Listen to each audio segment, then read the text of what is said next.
Hello student, आप लोगों का स्वागत है हमारे यूट्यूब चैनल पर जिसका नाम है विज्ञान फॉर यू। और आज हम लोग इस वीडियो में बात करेंगे लेंस मेकर फॉर्मूला की। और इसका जो डायग्राम है वो यहाँ पे मैंने बना रखा है। लेंस मेकर फॉर्मूला में एक लेंस होता है। एक्चुअली सबसे पहले हम लोग देखेंगे लेंस मेकर फॉर्मूला किस काम में आता है। तो लेंस मेकर फॉर्मूला है एक ऐसा रिलेशन हम लोगों को देता है जो होता है फोकल लेंथ, लेंस की फोकल लेंथ, लेंस की रेडियस ऑफ कर्वेचर, इसकी दो रेडियस ऑफ कर्वेचर होती है, और refractive index of the material of the lens. इन तीन में ये रिलेशन हम लोगों को बताता है लेंस मेकर फॉर्मूला। तो चलिए, लेंस मेकर फॉर्मूला में हमारे पास एक लेंस है। इस लेंस के लेफ्ट साइड एक पॉइंट ऑब्जेक्ट है जिसकी इमेज यहाँ पे दो बना रखी है, एक आई डैश है और एक आई है। क्योंकि यहाँ पे देखें लेंस मेकर फॉर्मूला में क्या होगा, इस पॉइंट से यहाँ पे एक लाइट रे इंसिडेंट होगी। ये पहली सरफेस पे आपने एक टॉपिक पढ़ा होगा, रिफ्रैक्शन थ्रू स्फेरिकल सरफेस। उसमें से यहाँ पे हम लोगों को वो फॉर्मूला अप्लाई करना है। तो पहली ये सरफेस जो है, ये यहाँ पे लाइट रे रिफ्रैक्ट होती है। जब ये लाइट यहाँ से लेंस में जाती है और लेंस से वापस बाहर निकलती है तो फिर से इसका रिफ्रैक्शन होता है, क्योंकि मीडियम चेंज हो रहा है। यहाँ पे एयर था, फिर कांच आया, मीडियम चेंज हुआ, फिर कांच से एयर में जा रही है तो फिर मीडियम चेंज हुआ। मतलब जहां पे दो इसकी सरफेस है उन दोनों सरफेस पे क्या होगा, रिफ्रैक्शन होगा। तो हम लोग जो है इसको दो केस में स्टडी करेंगे। पहला केस ये होता है कि जब हम लोग इस पहली सरफेस की बात करेंगे और जो सेकंड सरफेस है जिसको मैंने नाम दिया है DP1E, इसकी एब्सेंस में बात करेंगे। और दूसरा फिर हम लोग बात करेंगे रिफ्रैक्शन की through this second surface DPE। और ये वाली सरफेस को हम लोग उस समय नहीं मानेंगे। तो जब हम लोग ये दूसरी सरफेस को नहीं मानते हैं कि ये है नहीं, in absence of this second surface, इस पॉइंट ऑब्जेक्ट की जो इमेज है वो कहाँ पे फॉर्म होती है, आई डैश पे फॉर्म होती है, देखेंगे हम लोग अभी। और जब हम लोग इस सेकंड सरफेस को कंसीडर करते हैं तब इस पॉइंट ऑब्जेक्ट की जो फाइनल इमेज है वो कहाँ पे फॉर्म होती है, आई पे फॉर्म होती है। ठीक है, तो चलिए हम लोगों को देखना है। पहले तो हम लोग देख लेते हैं रिफ्रैक्शन फॉर्मूला जो हम लोगों ने एक हमारे पुराने वीडियो में देखा था। वो होता है μ2 upon v minus μ1 upon u is equals to μ2 minus μ1, और अपॉन में होता है r। ये रिफ्रैक्शन फॉर्मूला है थ्रू स्फेरिकल सरफेस। ठीक है, अब इसमें क्या क्या चीजें हैं पहले वो देख लेते हैं हम लोग। μ2, म्यू मीन्स रिफ्रैक्टिव इंडेक्स, 2 मतलब सेकंड मीडियम का, 1 मतलब फर्स्ट मीडियम का। v जो है यहाँ पे इमेज की डिस्टेंस होती है, u जो है वो ऑब्जेक्ट की डिस्टेंस है, और r जो है वो स्फेरिकल सरफेस की रेडियस है। बहुत सारी बुक्स में आप लोगों को ये अलग मिलेगा, लेकिन वो इसी से बना हुआ है। अब कैसे बना हुआ होगा वो हम लोग देखेंगे। आप चाहे किसी भी बोर्ड से हो या CBSE से हो, आप लोगों को एक बात बता दूं कि ये एक IMP टॉपिक है जो काफ़ी पूछा जाता है एग्जाम में। चलिए तो हम लोग देखते हैं रिफ्रैक्शन थ्रू, मैं यहाँ पे शॉर्ट में लिख रहा हूँ, थ्रू फर्स्ट स्फेरिकल सरफेस। तो वो रिफ्रैक्शन हो रहा है, तो रिफ्रैक्शन के लिए हमारे पास एक रिलेशन है। वो रिलेशन है μ2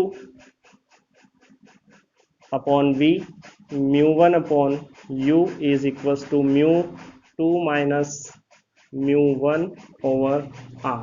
अब इसको हम लोगों को, ये तो मैंने ये एज इट इज लिख दिया है, लेकिन हमारी जो कंडीशन है उसके अकॉर्डिंग हम लोगों को इसको अप्लाई करना है। अब कैसे अप्लाई करना है, तो देखिए सबसे पहले क्या है μ2 means refractive index of second material. तो यहाँ पे हम लोगों ने सेकंड मटेरियल, देखिए सबसे पहले क्या हो रहा है कि इस पॉइंट ऑब्जेक्ट से लाइट रे जो है वो इंसिडेंट हो रही है इस लेंस पे। तो पहला मीडियम कौन सा हो गया हमारा यहाँ पे, जिसको हम लोगों ने माना एयर, और एयर का रिफ्रैक्टिव इंडेक्स μ1, पहला मीडियम है इसलिए 1, और इसका रिफ्रैक्टिव इंडेक्स μ होगा, और वो कितना होता है, 1 होता है। तो जहां जहां हम लोगों को μ1 दिख रहा है उसकी जगह पे हम लोग क्या लिख दें इस फॉर्मूले में, 1, और यहाँ पे भी मैंने क्या लिख दिया, 1। ठीक है, अब सेकंड मीडियम जो है हमारा क्या है, ये लेंस है, लेंस का मटेरियल, जिसके रिफ्रैक्टिव इंडेक्स को हम लोग μ2 कहते हैं, और इस μ2 को हम लोग बोल देते हैं म्यू, जो कि हम लोगों को पता नहीं है। तो μ2 के प्लेस पे हम लोग क्या लिख रहे हैं, म्यू लिख रहे हैं। ठीक है, ये हमारा इक्वेशन हो गया एक तरीके से फर्स्ट। लेकिन इसमें कुछ और भी चेंजेस करने हैं। क्योंकि हम लोग जब पहली सरफेस की बात करते हैं तो इस ऑब्जेक्ट की जो इमेज है वो कहाँ पे फॉर्म होती है, I1 पे फॉर्म होती है। मतलब हम लोग ऐसा कहते हैं, refraction through first spherical surface in absence of second surface, second spherical surface, मतलब ये वाली सरफेस यहाँ पर नहीं है। ठीक है, उस केस में हमारे पास लगभग मान के चलें कि लेंस सिर्फ इतना है, आधा है, तो ये लाइट रे यहाँ पे कम डेविएट होगी, कम डेविएट होगी तो ये यहाँ पे आएगी। ठीक है, तो अभी के केस में अभी हमने न्यूमरेटर में सारे करेक्शन किए यहाँ पे μ1 μ2 में, अब डिनोमिनेटर में करना है। तो डिनोमिनेटर में सबसे पहले देखें क्या है, v मीन्स इमेज की डिस्टेंस, तो इमेज की डिस्टेंस को हम लोग किससे डिनोट करते हैं, v से। यहाँ पे इमेज बन रही है, ये आई डैश नाम दिया है तो इसको भी क्या बोलेंगे, v डैश, क्योंकि ये फाइनल इमेज नहीं है अभी। ठीक है, तो ये यहाँ पे मैंने इसको किया v डैश। अब बात आती है u की, u मीन्स ऑब्जेक्ट की डिस्टेंस, तो ये रहा यहाँ पे ऑब्जेक्ट, तो ऑब्जेक्ट की डिस्टेंस को यहाँ पे हम लोग क्या डिनोट कर रहे हैं, u। लेकिन आपको ध्यान रखना पड़ेगा, साइन कन्वेंशन अप्लाई करना पड़ेगा। साइन कन्वेंशन के अकॉर्डिंग क्या होगा कि देखिए लाइट रे इधर जा रही है और आप डिस्टेंस कहाँ मेजर करेंगे, इस तरफ। इस तरफ क्यों करेंगे, क्योंकि सारी डिस्टेंस जो है कहाँ से मेजर की जाती है, ऑप्टिकल सेंटर से, लेंस के जो ठीक बीच वाला भाग होता है वहां से। तो लाइट इधर, डिस्टेंस इधर मेजर होगी, इसलिए ये नेगेटिव, और ये वाली डिस्टेंस क्या कहलाएगी, पॉजिटिव। साइन कन्वेंशन का एक वीडियो है, आप लोग प्लेलिस्ट में से देख सकते हैं। तो ये हो जाएगा माइनस। अब देखिए ये माइनस और ये माइनस दोनों क्या हो जाएंगे, प्लस। तो मैं इसको यहाँ पे लिख देता हूँ प्लस। ये हमारी इक्वेशन नंबर फर्स्ट हो गई। रेडियस ऑफ कर्वेचर r यहाँ तक कर लिया है ये। तो इस जो सरफेस है इसकी रेडियस को हमने नाम क्या दिया, r1। सेकंड सरफेस जो है उसको हम लोग नाम क्या दे देंगे, r2। चलिए अब दूसरा यहाँ पे देखते हैं हम लोग कि पहली सरफेस नहीं है, सरफेस रिफ्रैक्शन अब कहाँ से होगा, सेकंड सरफेस से। जितना होना था हो चुका है। अब ये सेकंड सरफेस से जो रिफ्रैक्शन होगा, तो जो इमेज यहाँ पे फॉर्म हो रही थी आई डैश पे, अब जो इमेज पहले आई डैश पे फॉर्म हो रही थी वो इस जगह से और ज्यादा रिफ्रैक्ट होगी, और रिफ्रैक्ट होने के बाद में वो यहाँ कहीं पे एक अपनी फाइनल इमेज फॉर्म करेगी। जब हम लोग सेकंड सरफेस डी P1E की बात करेंगे, इस स्फेरिकल सरफेस की बात करेंगे, तब हम लोगों को इस आई डैश को मानना पड़ेगा वर्चुअल ऑब्जेक्ट, क्योंकि पहली सरफेस जहां पे इमेज बना रही है वो ऑब्जेक्ट के जैसा बिहेव करता है सेकंड सरफेस के लिए। और यहाँ पे ये जो है ये क्या कहलाएगा, ये कहलाएगा फाइनल इमेज। और फाइनल इमेज को हम किससे डिनोट करेंगे, v से। ये वर्चुअल ऑब्जेक्ट है, ऑब्जेक्ट की डिस्टेंस को हम लोग किससे डिनोट करते हैं, u से डिनोट करते हैं। लेकिन यहाँ पे आपने इस डिस्टेंस को नाम क्या दिया है, ऑलरेडी पहले दे चुके हैं, अभी का केस अलग है। तो जो u होगा अब के केस में उसको हम लोग क्या नाम देंगे, उसको हम लोग नाम देंगे v डैश। ये हम लोगों को चेंजेस करना है। तो देखिए now refraction through, now for refraction through second spherical surface. तो सेकेंड स्फेरिकल सरफेस के लिए भी रिफ्रैक्शन हो रहा है, तो यही वाला रूल फॉर्मूला लगेगा μ2 अपॉन, मैं इसको यहाँ पे लिख देता हूँ, थोड़ा सा इसको चेंज करना पड़ेगा हमको हमारी कंडीशन के अकॉर्डिंग। न्यूमरेटर से स्टार्ट करते हैं। देखिए μ2 और μ1, अभी क्या हुआ था कि लाइट जो है एयर से कहाँ पे गई थी, ग्लास में। अब लाइट कहाँ से जा रही है, ग्लास से कहाँ पे जा रही है, एयर में। तो पहला मीडियम कौन सा है आपका, ये लेंस, ग्लास। मतलब इसको हम लोग, इस ग्लास का जो रिफ्रैक्टिव इंडेक्स है जिसको हम लोग क्या बोलेंगे, आप μ1 हमारा क्या बनेगा, ग्लास बनेगा। जहां से शुरुआत कर रहे हैं वहीं से हम लोग μ1 बोलेंगे। तो पहले इसको हम लोगों ने इसके रिफ्रैक्टिव इंडेक्स ग्लास के को क्या बोला था, लेंस के को म्यू बोला था, तो ये भी क्या कहलाएगा, म्यू। फिर यहाँ पे क्या है, एयर, तो एयर का जो रिफ्रैक्टिव इंडेक्स है वो क्या कहलाएगा, μ2, क्योंकि इस बार ये सेकंड मीडियम है ना, और इसकी वैल्यू कितनी होती है, 1। मतलब आप μ2 के प्लेस पे 1 रख दें और μ1 के प्लेस पे क्या रख दें, म्यू रख दें। देखिए ये मैंने μ2 के प्लेस पे क्या रखा है, यहाँ पे 1, μ1 के प्लेस पे म्यू, ये म्यू हो गया, और μ2 के प्लेस पे क्या हो गया, 1। आप याद रखना चाहें तो ये भी याद रख सकते हैं कि पहली सरफेस के लिए म्यू और 1 होगा, दूसरी सरफेस के लिए ये उल्टा हो जाएगा, 1 म्यू। इसका रीजन सीधा सा है कि पहले लाइट जो है वो हवा से ग्लास में गई थी, अब जो लाइट है वो ग्लास से कहाँ पे जा रही है, हवा में जा रही है, ठीक है। डिनोमिनेटर में चलते हैं, v तो हमारे लिए ये रहा और इमेज यहाँ पे फाइनल बन रही है इस सरफेस के थ्रू, तो ये v एज इट इज रहेगा। यहाँ पे u मीन्स ऑब्जेक्ट, तो इस सरफेस के लिए ऑब्जेक्ट ये नहीं है, इसने जो इमेज बनाई ना पहली सरफेस ने, वो बनेगा i डैश। तो यहाँ से यहाँ तक की डिस्टेंस u कहलाएगी और इस डिस्टेंस को हम ऑलरेडी नाम दे चुके हैं, क्या नाम दिया है, v डैश, इसलिए इसको मैं क्या लिख दूं, v डैश लिख दूं।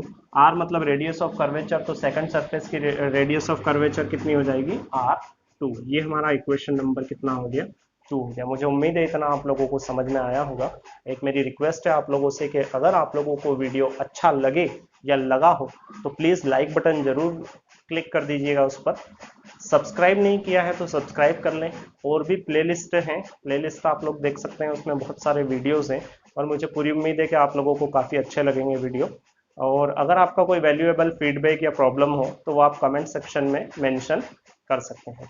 चलिए, अब हमारे पास इक्वेशन फर्स्ट और सेकंड आ चुकी है, तो इक्वेशन फर्स्ट और सेकंड को हम लोगों को ऐड करना है। हम लोग कर रहे हैं adding 1 and equation number 2। LHS को LHS में और RHS को RHS में ऐड करना है, मतलब इस पार्ट को इस पार्ट के साथ ऐड करेंगे।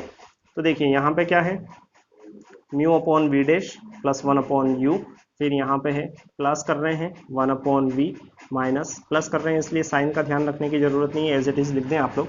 RHS से ऐड हो जाएंगे, तो ये है म्यू माइनस 1 अपॉन में R1 और इसमें प्लस करना है हमको सेकंड इक्वेशन, तो ये हमने इसको प्लस कर दिया। अब देखें ये म्यू अपॉन वी डैश, एक पॉजिटिव है एक नेगेटिव है, कैंसिल आउट कर देंगे एक दूसरे को, ठीक है। अब ये जो टर्म बचेगा मैं इसको यहाँ पे लिख दूंगा। देखिए यहाँ पे म्यू माइनस 1 है और यहाँ पे 1 माइनस म्यू है, तो यहाँ से हम लोग माइनस कॉमन निकाल लेते हैं।